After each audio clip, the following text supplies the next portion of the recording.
Chapter 6. Go confidently in the direction of your dreams.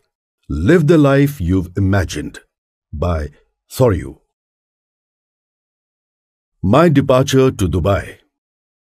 It is accurately said that some secrets are hidden in the folds of time itself. While I was dreaming of moving to Dubai for a job like my father, earning wealth in a couple of years and then flaunting those riches, God had something else in mind. The seed of business was first sowed in my father's mind. A person who had been a lifelong employee, simply due to observation, that too after retirement. His fearless personality compelled him to make that idea a reality, and because of his daring, I too was automatically pulled into the business world.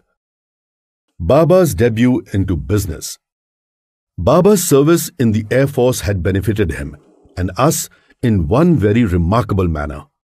Since people from all over India were our neighbors in the military campus, we were well used to this multilingual but integrated society. Even while working in Dubai, Baba had made many friends from varied provinces. While chatting with them, Baba realized Indians who had emigrated to Dubai for employment, especially South Indians, did not have to struggle for their food. Because in all the 4 South Indian states, the commonly eaten foods are idli, dosa, vada, rice, sambar, papad, chutneys and pickles. And the spices used for cooking are often the same. Another beneficial factor for the South Indian expatriates was that the percentage of Keralites in the immigrating Indian population to Gulf countries is significant. This Keralite community, while returning from the homeland on annual visits, had the habit of bringing the spices, chutneys and pickles as per what they enjoyed along with them and distribute them among their community members. In contrast, the North Indians, Sindhis and Maharashtrian migrant communities couldn't get a chance to procure their spices easily. Marathi people would desperately search for metkut, bhajani or modak pithi. Punjabi, Sindhi and North Indian people would search for spices, papads and pickles of their choice. There was not a single shop in Dubai which would cater to the needs of the entire Indian migrant population under one roof. My father sensed this loophole, or say, opportunity. He firmly believed that starting such a shop in Dubai would fetch a good response. There was another reason why Baba seriously pursued his idea. The construction work of the port where Baba was working as a storekeeper was completed and thus Baba's job also came to an end. Since he had spent more than 2 decades in jobs, he was not interested in finding another job and continuing the same monotonous work. At the same time, he was reluctant to return to India. He had saved a satisfactory amount from his salary.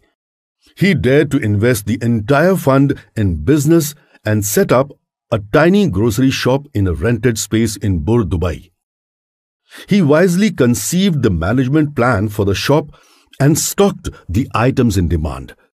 He christened his venture as Al-Adil Trading. Al-Adil means a good soul. The words Al-Adil in the Arabic language mean a good soul or a person who always thinks of the well-being of others. The story behind selecting these words as the title of his business is also interesting to note. Baba every night before going to bed would chant Pasedan, a prayer for world peace by Saint Dhaneshwar. Baba had a deep devotion for this philanthropic saint and his preaching. He wished himself to be a friendly and humanitarian person. Baba initially selected a simple and common Indian name for his business. But when he went to register it with the concerned authorities, the title was rejected. This happened a couple of times.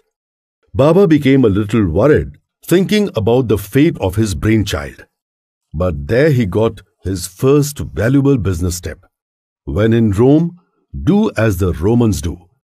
It so happened that when once Baba met the concerned officer and inquired why his titles were being refuted, the officer kindly advised Baba to select an Arabic name.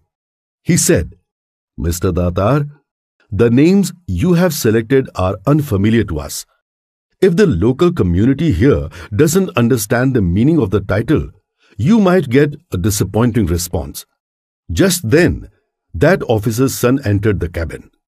The officer called his son as Adil. Baba asked him what that name meant. He replied that it denoted a gentleman or a good soul.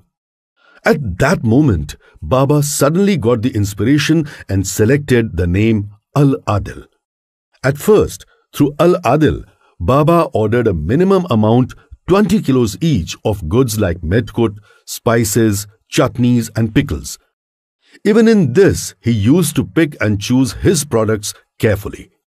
If anybody said that so-and-so product of a city is very popular, Baba would research it thoroughly, order it and get to know the manufacturer. If a certain community liked the products of a specific city or brand, Baba would enthusiastically acquire it through a third party. He himself would write letters directly to the manufacturers and establish a good contact with them.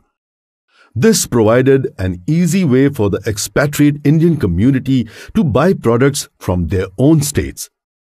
News of such a shop spread quickly, and the numbers of buyers increased.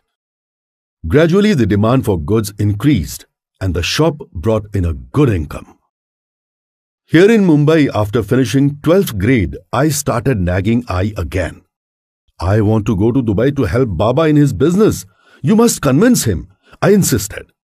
Because my studies were incomplete, Baba opposed the notion of me going to Dubai after just finishing 12th grade. But coincidentally, the situation took such a turn of events that Baba was forced to give in. So far, he had valiantly worked as a one-man army. But as the workload increased, he started feeling the need for a reliable assistant. Instead of appointing a paid apprentice, he wanted a trusted family member so he could save the cost. Finally, though unwillingly, he assented to my requests. I had been on tenterhooks for this moment to arrive. For the past 5 years, I had told myself, one day I will go to Dubai. Now it was time to take the plunge. I almost stood on pins and needles. I had a passport at age 16. The only thing needed now was Dubai's visa. I applied for it. I anticipated that the process would take about a month. Baba had sent me the airplane ticket and detailed instructions in the accompanying letter. In those times, phone calls were expensive. Overseas calls were even more so, besides taking a long time to connect. I prepared for the journey according to Baba's advice. Suddenly, a hurdle stood in my way. The immigration officer was unsure about the legitimacy of my documents. I had written private services in the profession column of the passport, but had salesman in my visa application. Because 4 years had passed, I had forgotten to rectify this mistake. If the visa had been denied, all my carefully thought out plans and hard work would have hit the dust. Not knowing the complete immigration process, I went into panic mode.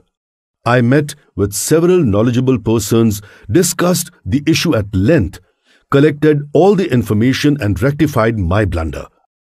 But the month had elapsed. The date of departure loomed nearer. Still, the absence of a visa had my nerves on edge.